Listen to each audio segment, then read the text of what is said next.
Actually, word for word, exactly what we do. The cool thing is that, for example, let's say today my task is I've got to look at fossils that are 1.5 millimeters or smaller.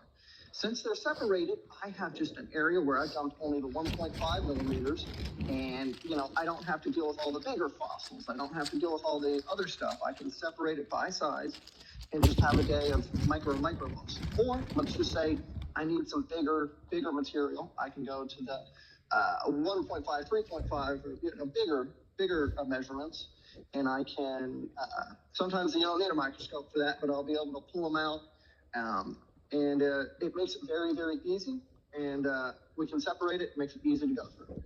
And so for those of you that recall, when we had Adam Marsh from the Petrified Forest on, he talked about doing screen washing as well, where you take these screens and they take their buckets of matrix and also sift it through. So they have bigger holes and they get successively smaller. And then what's that allowed the National Park Service team to do is to rebuild the ecosystem. So a sauropod guy, like, look at this, we're using heavy equipment here. I mean, we're playing with big giant jackhammers, but I am potentially, if we don't sift the matrix around the big sauropod bone that I'm digging out here, we're going to lose an ecosystem. And it sounds to me like PaleoTex and Texas in Time is taking a holistic approach to your fossil sites. Is that a true statement that I'm making there? I've always had this belief is that any good paleontologist, paleo company, or museum should definitely find as many ways to explore the fossils as possible. Like you said, you're working with big old guys, big sauropods, but the amount of fossils that sometimes can get missed if people don't fully encompass what the environment looked like is exponential. For example, my biggest thing, and we can talk about this, is that my favorite is Permian. We love our Permian microspace. I didn't know there was a whole substrate like fish and sharks and everything when I first went out there, because I was focused on dimetrodons and amphibians and stuff like that. But the amount of shark and fish material out there is it's wild. It'll blow your socks off. And we were able to see that through our screening processes. Oh my goodness. Okay, so there's so many things. I'm exploding with excitement to share some stuff here, and I might be grabbing an image in a minute that will open it up for quite a controversial statement, but we'll come back to that.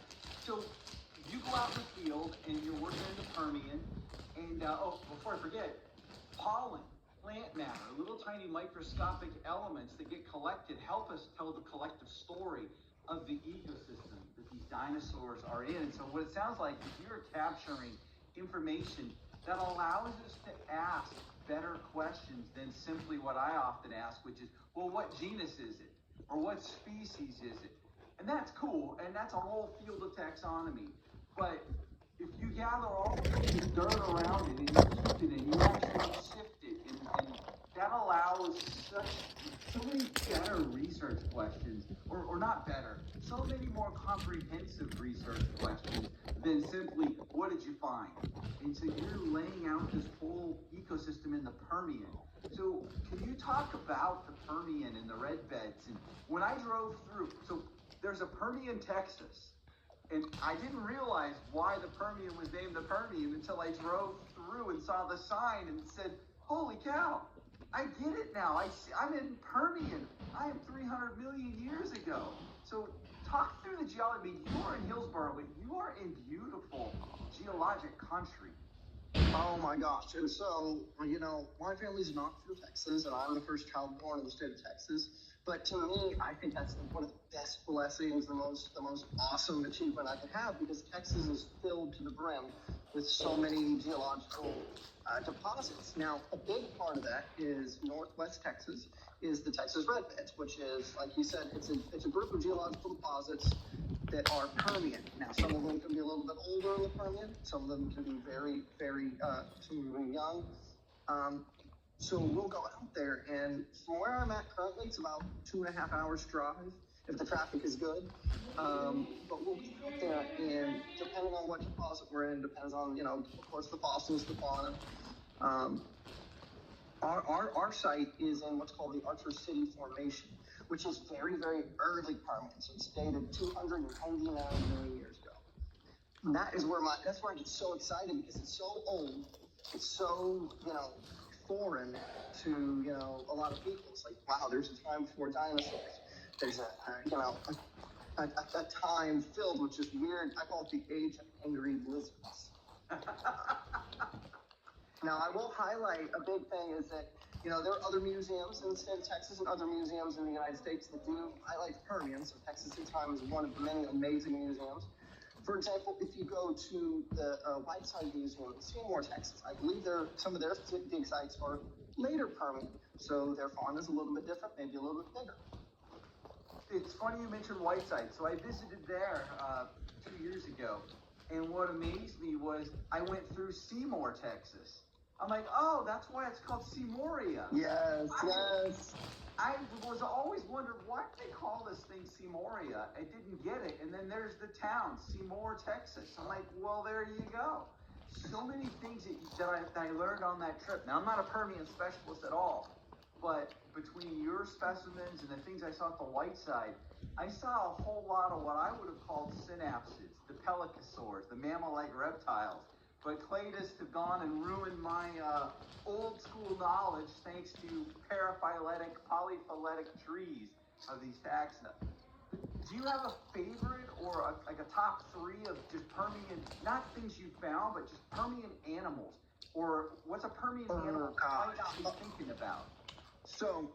And my wife is totally supporting this. My next tattoo is going to be an Ariops megacephalus, because one of the most common creatures at our site in the Archer City Formation is Ariops megacephalus, which is an early amphibian known as Temnospondyl.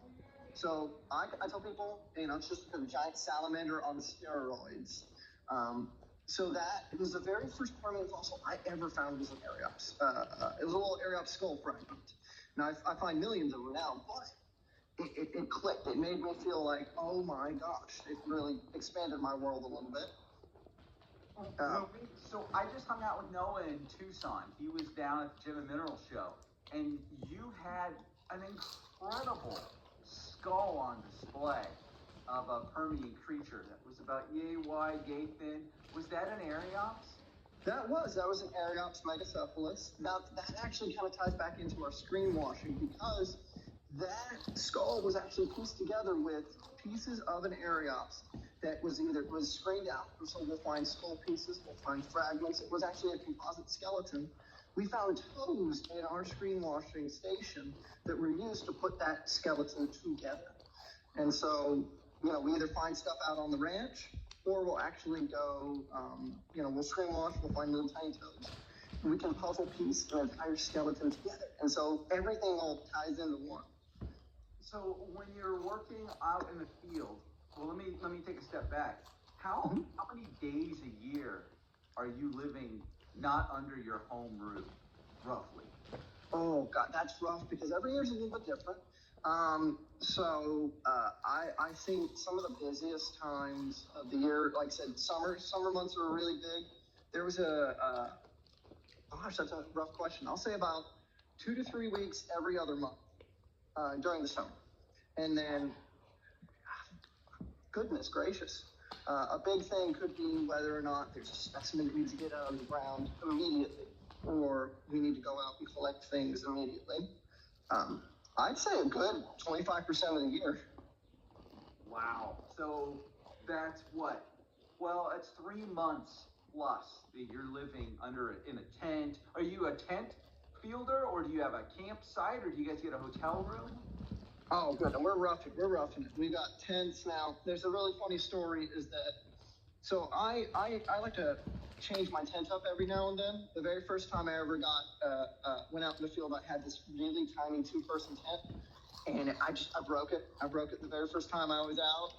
And so the next time I had this really nice, it was like a, cheap Walmart Coleman tent. But the biggest thing is I took it to Lance Creek Formation in Wyoming, and if you're familiar with the Wyoming winds, they're 60 miles an hour plus, and so that broke. And then throughout the years, I've just been upgrading. I had this perfect, amazing. It looked like kind of like a globe tent. It was perfect, absolutely perfect. it broke in the Wyoming wind. In this recent time, I had an account with Bass Pro Shop, and I traded it in. I didn't know that I traded it in for the extra plus size. So the last time we went to the Judith River Formation, and I set the thing up, and I was like, it looks a bit bigger than it normally is. I set the thing up, and it's twice the size of my old tent, and everyone's making fun of me because they're like, oh, Noah's, camping in style. He's glamping out here. But I still have that one. So every time, if you go out in the field with me, you're going to go, I just think you have such a big tent. I didn't know I grabbed the bigger version. It's so funny you talk about the winds. If I think about it, I could probably count, but there has been a number of times where I've been awakened with the top of my tent smacking my face. Yes. Oh my goodness. The wind has been so hostile that it is either broken at worst or bent at best the tent to where it's crushing down on me. Or that's not crushing. These are lightweight fabrics, but it makes me smile because I'm not the only one who's awoken to what is going on? Why am I now feel like I'm being mummified by my own tent because of the wind? And with the bigger one that I just got, thankfully it's strong, so it hasn't broken. But the issue is, a lot of people think, the bigger the tent, the more comfortable it is.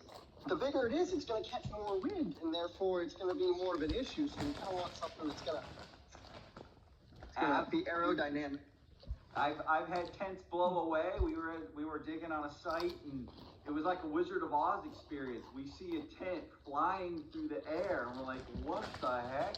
And one of the new folks had pitched their tent, didn't stake it down, and didn't put a lot of weight in it. So their sleeping bag and their small tent was now flying through the air, and we're running after it, trying to catch it to bring it back. So the wind is one of those things that we don't talk about in the dinosaur, your prehistoric planets or any of the dinosaur shows that are out there. They don't let you know how miserable the wind is. We were with Pat O'Connor and Nancy Stevens, and we were in the middle of Colorado, and the wind had to have been close to 100 miles an hour. We were literally trying to fall, and the wind wouldn't let us hit the ground. It was so incredibly powerful. I'm recording it. Nothing can withstand. Wyoming's the worst, and that wind comes through, and it's just brutal. Oh my goodness. There's no trees, there's nothing to stop it. When I was still early on in my experience in paleo world, I spent a month out in Newcastle, Wyoming, with a university digging on Lance Creek. And they'd have what's called the 5 o'clock showers. And so you'd be digging, it would be a nice sunny day, beautiful, picturesque. You felt like you were in a movie. But the wind started picking up, and then about 5 o'clock, we saw a big line of storms coming through. We had to wrap it up because by 6 o'clock it was raining, by 7 o'clock it was gone. So when you're out in the field, how do you, outside of pinning your tent down with lots of spikes, how do you deal with the wind? Because it kicks up the dust particles, you can't see. Well, what do you do? Do you work in the wind? So absolutely, I work in the wind. So there's a really cool. You have a picture of me right here, sticking my tongue out next to a Century Sword bone. Yes, this one with a Houston Astros shirt. So I believe on top of my bucket hat, I have a pair of goggles. And that day was actually just a really bad day because the wind was so bad. We'd be on the side of this beach, and the wind, the sand would just get in your eyes. So we had these goggles that we just strapped down, which would make it actually just terrible for you to see. And then a lot of times you'll see us in the field and have scars or bandanas over our face and nose because it does. When you're planning a field expedition, and we, all the paleo portals we've done in Fossil Creek Live, we haven't talked this level of like field info and field craft. It is truly a craft. I went out last year with Jim Kirkland, Ethan Cowgill, John Foster. We went down to the canyon area looking for Brachiosaurus. And I remember loading my car and having my gear out, and I went through this checklist of, okay, what am I going to do if it's windy? How am I going to address it if it's bitter cold, bitter hot, rainy? Because the elements are something that the places that we go to dig dinosaurs and the times of year we go, it's wildly unpredictable. It really is. A lot of it, a big thing that I have that a lot of people will laugh about is that I have these lightweight, they're like polyester pants. They were say quick dry. So if I get soaked, they'll be dry in like 10, 15 minutes. They unzip into shorts. So they're good for whether or not you want to cool down, whether or not you want to stay, together. A lot of it for me was trial and error. To be honest, for example, one of the very first few times I ever went out to West Texas to dig dinosaurs, I don't know what came over me, but I packed a suitcase. And you're sitting out there, and I'm using a rolling suitcase in the sand and the rocks. And ever since then, I'm like, nope, I'm packing a light bag, a duffel bag of clothes. Tell me someone got a photo of that. That would be amazing. No, but they did. They bullied me a little bit in camp because I was the kid with the rolly bag. Bullying, that's not cool, but no, but isn't, but you can definitely get a nickname like Rolly or something. That's how you get a nickname in the quarry. Exactly. And so, a lot of times when you're out digging, it's just a lot of what's your preference. For example, some people will wear long sleeve shirts because they just burn very easily. Me, the only thing that doesn't burn is my forearms, and so I get a nice little tan. So I'll always wear short sleeve shirts. But a hat, my nose, my neck, they burn 100%. And so a big thing that a lot of people don't think about when they're digging dinosaurs, sunscreen. Sunscreen goes around like gold. And if you look in the pictures, all of us have a hat on because the sun is the enemy. As much you're in Texas, I'm in Arizona.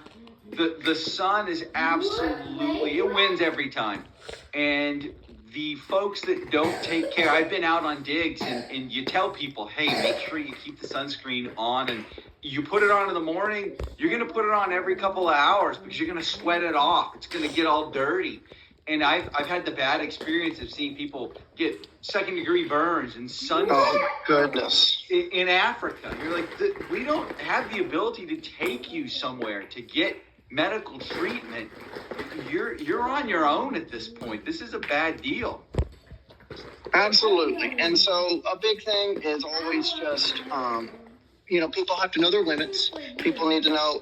And another thing that, we can talk about is just hydration. Always be hydrating in the field. It's a big thing. I have a giant flask of water, and you can hear me coming from a mile away because it's bouncing on my bag next to my hammer. So you can hear, and it's really funny because it's just a certain noise I hear, and I immediately am back in Wyoming. It's all empty. And That's so everything. Atticus has made a comment. It's easier to find fossils after rain.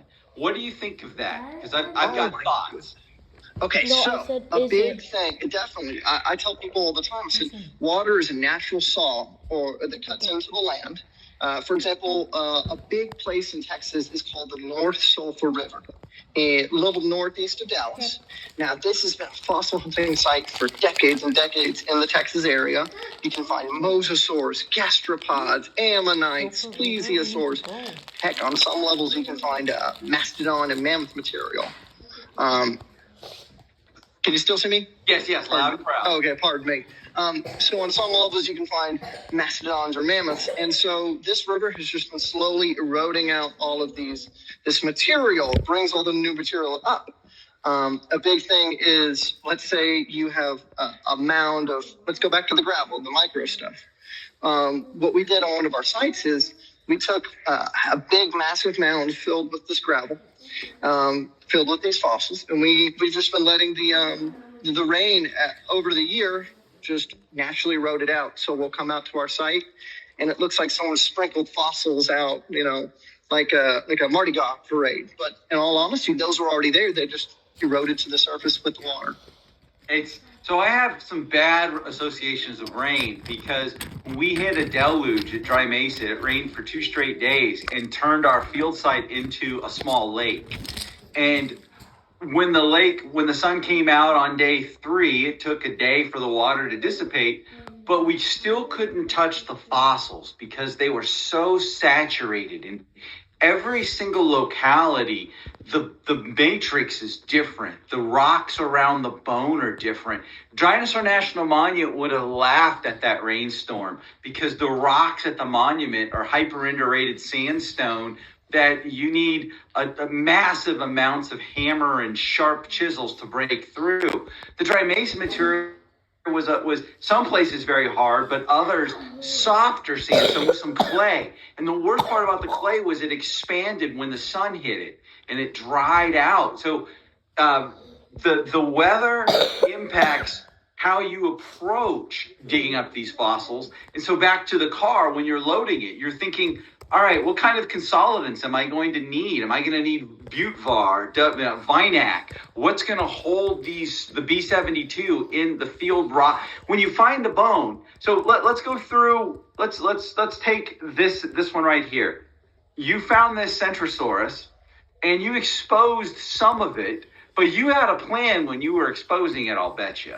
Absolutely. And so this was found, and it is a little bit broken near the top of it. So as you said, we used specialty solvents. Like I said, you said B72, and it clicked with me because we'll use a PVA substance and then stabilizer.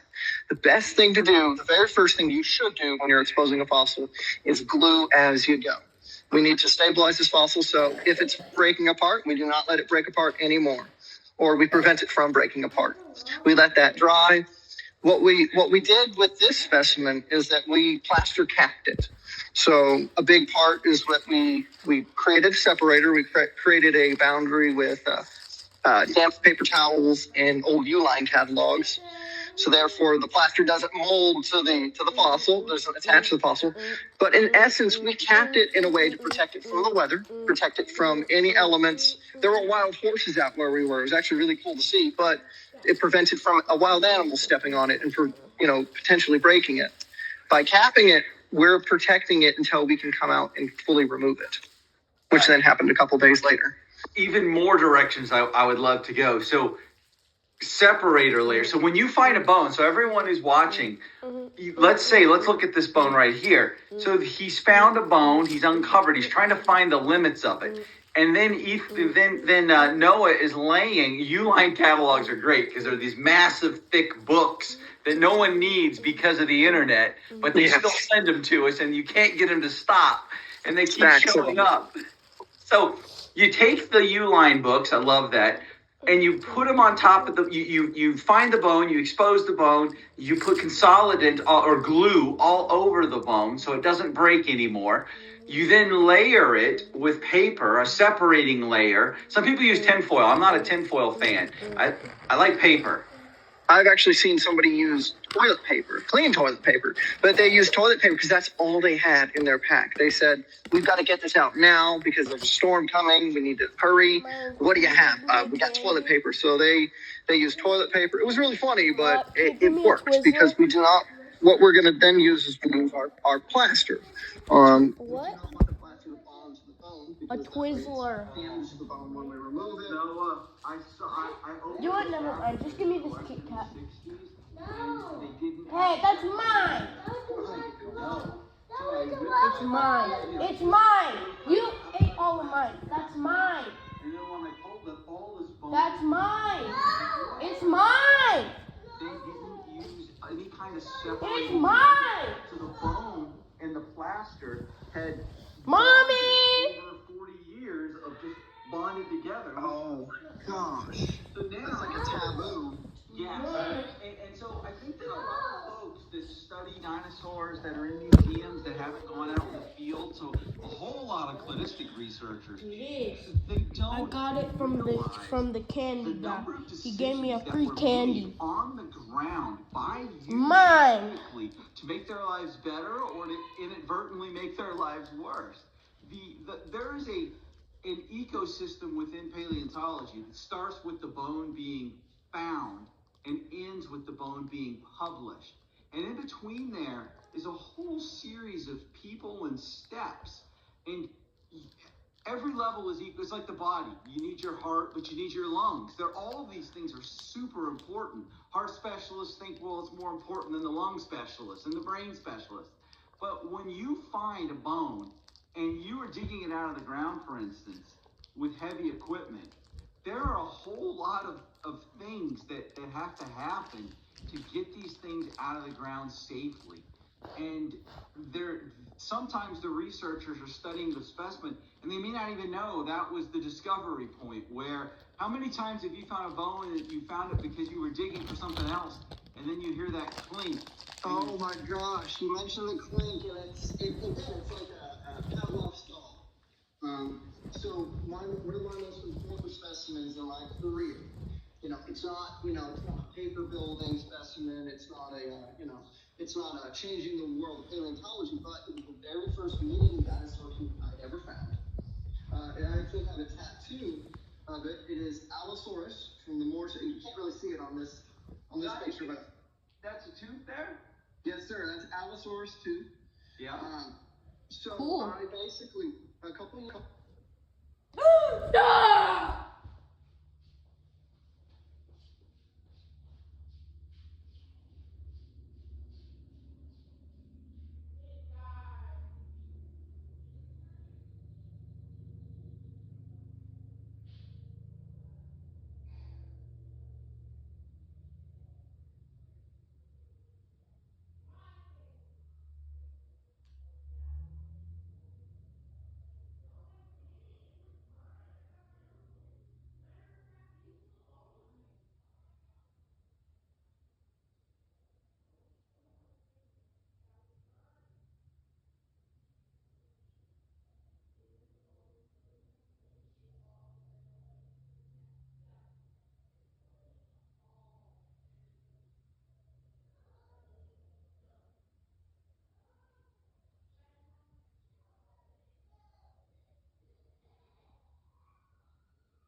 Why did it have to die?